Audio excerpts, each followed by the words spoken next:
I just got back from swapping my £150 Vauxhall Astra, and now I've blown the new car up. Oh no. But before I get to how that actually happened, let's take it back to the start. In the last video of this series, I announced that I was going to be putting this Astra up for swaps, and after getting thousands of people offering me some weird and wonderful cars, one of them in particular stood out to me.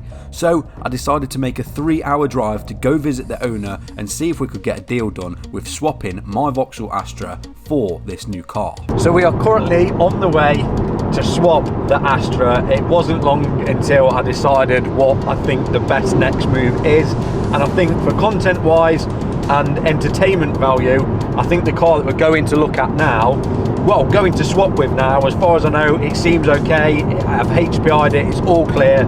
I think it is a good move for the channel. I told myself I won't get another one of these, but do you know what?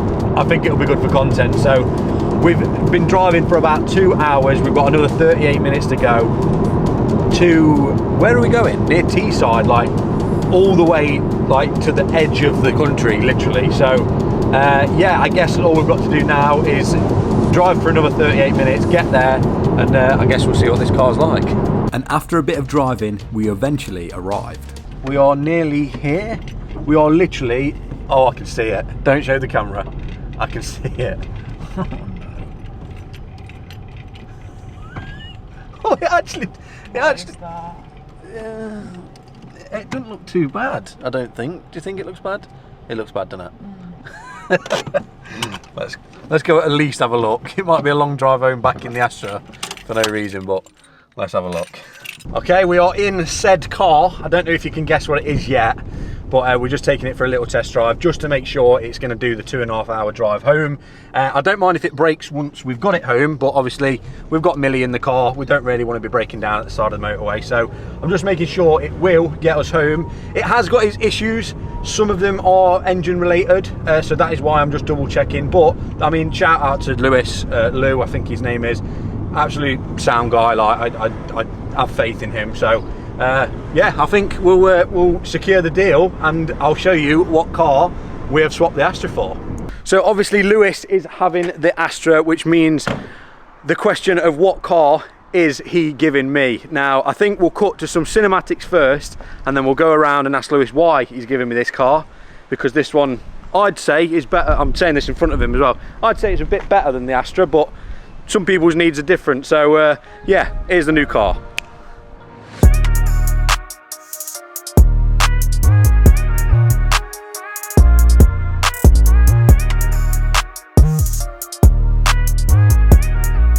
So why what how did you get it? Why do you prefer that? I'm confused. Well, to be honest, I actually got a really good deal from one of my friends. Okay. My good buddy Andrew decided to upgrade his car and get a new one on finance. Right. Okay. Didn't really need it anymore. Yeah. So it was kind of sitting around. Anyway, I approached him and just went, "Can I buy it?" Easy as that. He goes, "Yeah, as easy as that." He drove it to me same day. Paid him up for it, took it. The idea was, I knew there was a bit of an issue under the bonnet. Yeah. Which is sort of forthcoming. Yeah. Uh-oh. And it gradually got a little bit worse as it was going on, and I just didn't think, after using it every day for the work I do and the commute I do, that it would do it any good. So I ended up taking it back off the road with the intention of tidying it up. And it stayed off the road. Yeah, long story short, it stayed off the road. I don't really have the time to put it right.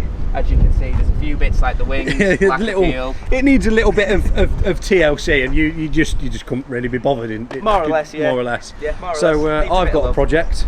I've got another project. Obviously, the wings are going to need sorting. What we'll do is we'll get it home first, and then I'll go around everything and tell you guys what the actual problem is. But Lewis, thank you for being part of the series, mate. You're the first one.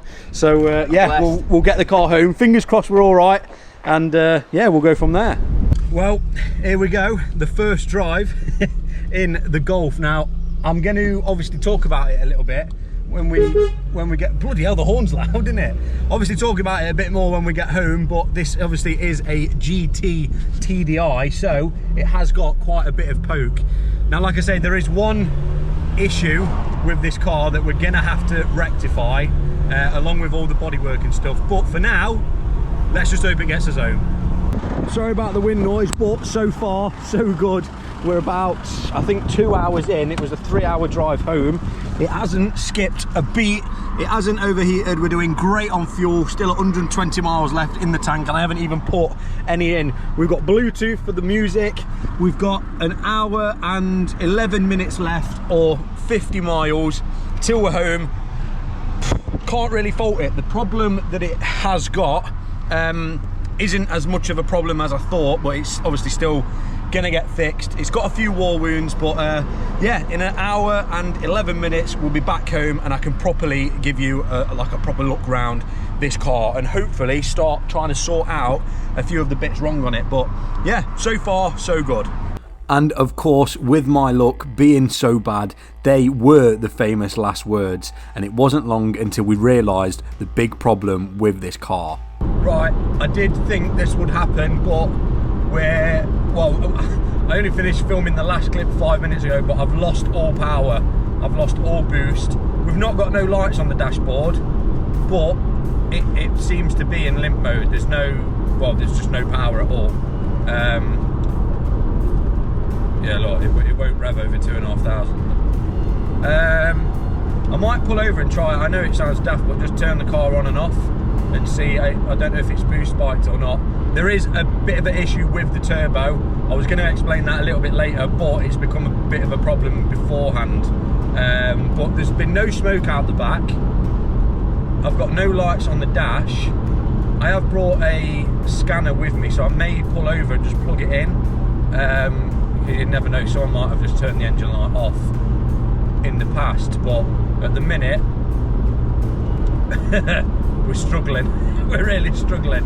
Come on. I mean, we've only got an hour to go. We could just drive it naturally aspirated home. Right. Oh no, we're slowing down, Georgia. Come on, Golf. Look, there's just nothing in it. And it wasn't long after that things took a turn for the worst. The car ended up putting an engine light on the dashboard with the words emissions garage, which I can only assume isn't anything good. Luckily, the car just about got us home, so all it leaves me to do is plug my scan tool in, run this car through the diagnostics and actually find out why this engine light has come on. All I can do is cross my fingers and hope that this isn't something serious. Eventually, it threw up these two fault codes, P0299, which are connected to the turbo/supercharger under boost condition. In all honesty, I'm going to say that is a good thing, because I was worried that we were going to have like glow plug faults, and apparently when it comes up on the dashboard emissions garage, apparently that could mean something to do with like inlet manifold and stuff like that, swirl flaps, etc. So I'm glad that the only codes we've got are the turbocharger/supercharger under boost condition, which is obvious that this is probably going to be a turbo job. So I'm going to erase the codes off the car and just take it for a drive and see if they pop up again. But here is where things went even worse. So obviously the main problem with this car is something to do with, or is, the turbo. I knew that when swapping it. I'm happy that it might have that problem. The good news is we already have a brand new turbo, manifold, everything on the way. So that is now not really a problem. And yes, we're going to be sorting the problem ourselves. But since I've turned the engine light off, this car, with a bit of horrible smoke out the back, does actually get a boogie on. The lad did say that it has had a remap. What horsepower it is, we do not know. I think once we've changed the turbo, we should actually map it ourselves, and I don't know, maybe chuck a straight pipe on it, see what horsepower we can actually get it. But all I do know for now is that when you do put your foot down, it does chuck out a load of smoke. Let's go third gear. You can definitely hear the turbo screeching for dear life, and that is now white smoke, not black anymore. Yeah, I should probably stop putting my foot down, because I mean, I know the turbo is on its way out, so it's probably better not to break it than to just cause more problems. Now, most people, unlike myself, would probably just take the car home while it's actually driving and then just drive it to a garage or wherever they're going to get the new turbo installed. But me, after throwing the engine light, being told that the turbo's on its way out, and even being shown by a scan device that the turbo's on its way out, I still decided to push my luck, take it on a drive, and this, well, this is what happens when you push your luck.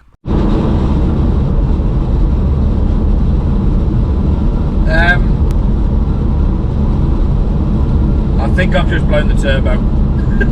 It's gone back into limp mode. The engine light hasn't come on. Oh, yeah, the turbo has definitely, the turbo has definitely just gone. Oh no. Yeah, that has definitely just blown. Oh no.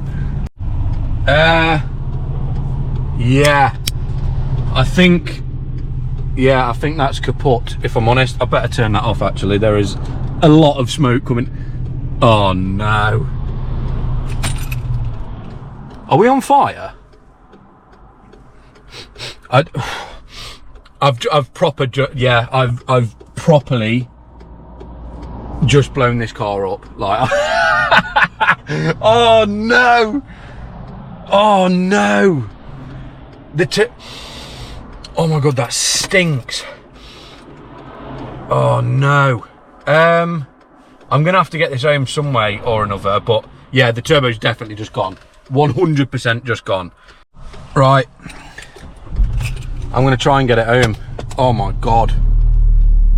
Oh my god. Oh my god.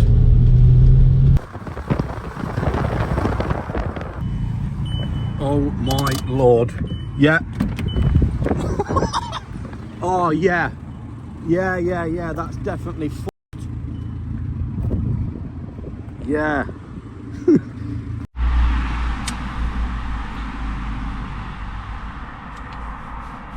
Well, that was eventful. Great for content, if I'm honest. Absolutely amazing for content, but I can't drive it home.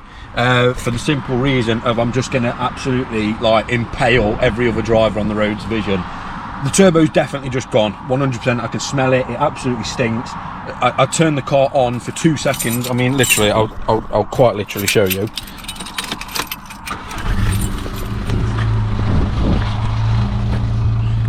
Yeah, you can even hear it. Yeah. Yeah, I've definitely just blown the turbo well and truly up on that.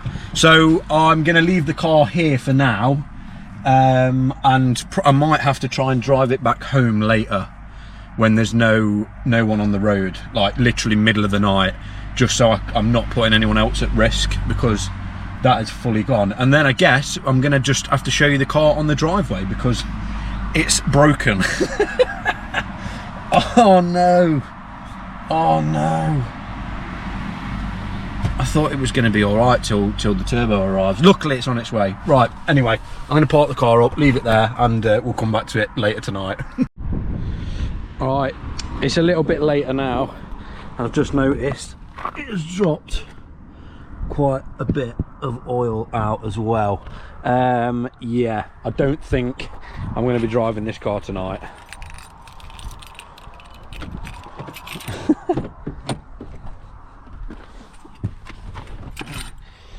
I think the best thing for me to do right now is get this car recovered back home and, well, wait for the turbo to arrive and give it a good crack at changing the turbo on this car on the driveway by myself. Like I say, I hope it's just the turbo. I'm pretty sure it is just the turbo. Before this, it was absolutely fine, just the turbo is making them horrible noises, and now it's got no boost. It still turns on and drives, it's just got no boost, but it's a little bit worrying now. It's chucked a bit of oil out. I'm thinking it's just split the turbo and the oil pipes maybe popped off. I don't know until I kind of get underneath it and start taking it all off. I'm not actually sure, but yeah, for now we'll pick this video up in the morning when I'm getting the car recovered. Well, we've got a tow rope and of course it started raining, but let's go let's go recover the broken Golf. All we had to do now was hitch this tow rope up to the Golf, and Baz came in the truck so he could tow me back home. Baz, what? Are you sick of me yet? Yes. Again, thank you to the father-in-law, good old Baz, for bringing. We ain't got the trailer today, but he's still sorting me out with towing me in the beast. Should we give it a go? Yeah, you don't look confident, Baz. We have bought the cheapest tow line you can buy. Oh, it was 11 quid, this is the expensive one. Right, let's give it a go. Al-Bazar receiving.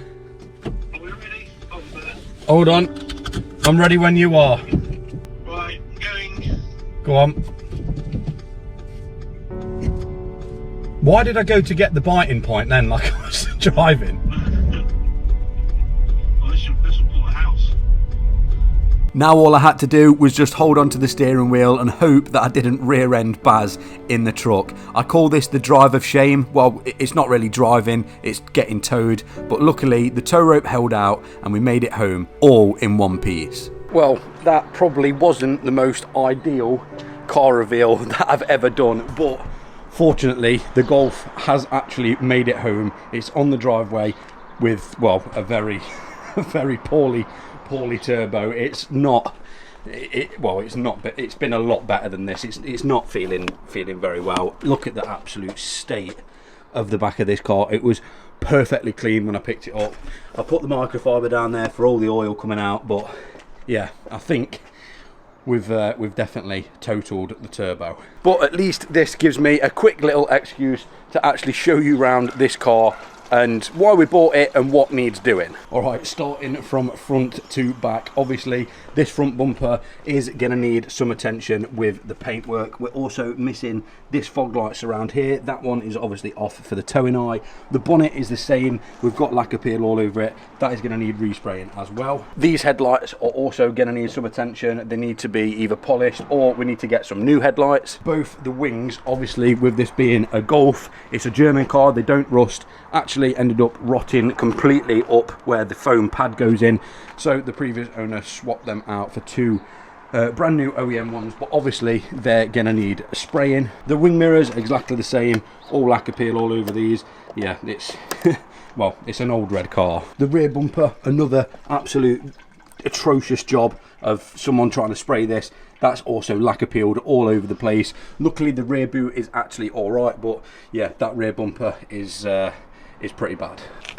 Luckily, on the interior, this car literally needs nothing. It's obviously a 6-speed manual BKD engine, naturally aspirated now, but the interior is actually pretty spot on. We have got Bluetooth, the steering wheel is pretty nice, 6-speed manual, that literally gear knob looks like it's never been touched in its life. We've got cup holders. Yeah, the interior, the seats are in really good condition. The interior is pretty spot on. Someone has actually looked after this car. The MOT history is pretty good on it. The service history is really good on it. But obviously the elephant now in the room is that it needs a new turbo. But all that being said and done, I think once these problems are solved, we are going to end up with a car that is worth more value than the Vauxhall Astra that we swapped it for. Which of course is the whole point in this series. So if you guys are excited for me to get stuck in with this Mark 5 Golf, and no, we're not just going to be repairing it, I'm also going to be tightening it up just a little bit to make it a little bit nicer for the person that we swap this car onto. So if you are looking forward to the content, if you are looking forward to us trying to get this turbo sorted, then please like, comment and subscribe. I will see you in the next one. You wear a hat, they call dad. Me, I'm the dad in the hat. You just like clubbing and clothes. Me, I like afternoon naps. 3, I be missed for the road. My oldest like counting racks. My middle one, she's in a dirt bike. My youngest is just like a mama.